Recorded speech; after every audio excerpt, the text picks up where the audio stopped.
泰國皇太后去世，娛樂活動受影響 ，Blackpink 演唱會獲特別安排。泰國國王雅吉拉隆功的母親，皇太后斯麗吉，於10月24日晚間9時21分在曼谷朱拉隆功紀念醫院安詳辭世，享其壽93歲。斯麗吉皇太后一生影響深遠，對泰國皇室及國家事務有極大貢獻。泰王隨即下令，皇室成員與官員需服喪1年。全國民眾降半旗30天，並建議民眾在接下來的90天內着黑色或素色服裝表達哀悼之意。此次皇太后的辭世引發全國關注，娛樂與大型活動受到影響。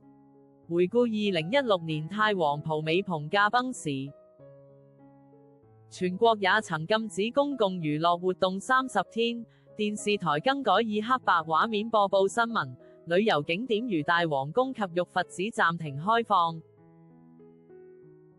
此次事件亦引起國際媒體與粉絲關注。Blackpink 原定於10月25日及26日在曼谷拉差蒙加拉體育場舉行的演唱會是否會延期或取消？對此，主辦單位 Live Nation Taro 在官方臉書發文表示 ，Blackpink 演唱會仍將照常舉行，但所有觀眾需穿着黑色服裝到場，以表達對皇太后的哀悼與尊重。主辦方強調，希望透過觀眾整體的服裝表達敬意，同時保有演唱會的熱情氛圍，但也維持莊重與肅穆的氛圍，呼籲粉絲理解並配合。主辦方指出，此次安排也顯示對泰國文化及皇室的尊重，希望國際觀眾了解並參與這份哀悼之情。同時，活動方也提醒，演唱會現場將適度調整部分燈光與表演安排，確保尊重皇室規範，但不影響粉絲享受演唱會的整體體驗。與此同時，泰國其他娛樂活動亦受影響。例如知名泰國鬼片鬼星泣3原計劃於10月25日晚間舉行的上映路跑活動，因全國哀悼期，主辦單位宣布延期。官方公告中寫道：我們謹向斯麗吉皇太后致上最誠摯的哀悼，也對因此造成的不便深表歉意。此舉再次顯示皇太后辭世對泰國娛樂圈及公共活動的深遠影響。此次 Blackpink 演唱會安排成為國際焦點，尤其對泰籍成員 Lisa 來說意義重大。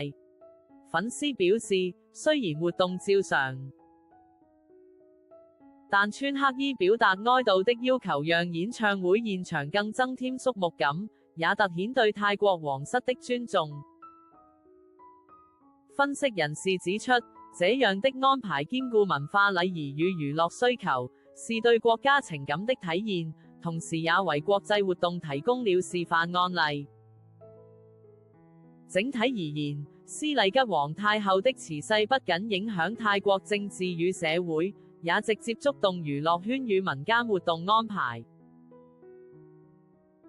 Blackpink 演唱會能如期舉辦，但需遵守服裝規範，顯示出尊重皇室與文化傳統的重要性，也提醒國際觀眾在跨文化活動中應兼顧禮節與情感。對泰國民眾與粉絲而言，這2天將是一場結合哀悼與娛樂的特殊體驗，既表達對皇太后的敬意，也見證了全球偶像團體與地方文化的交融。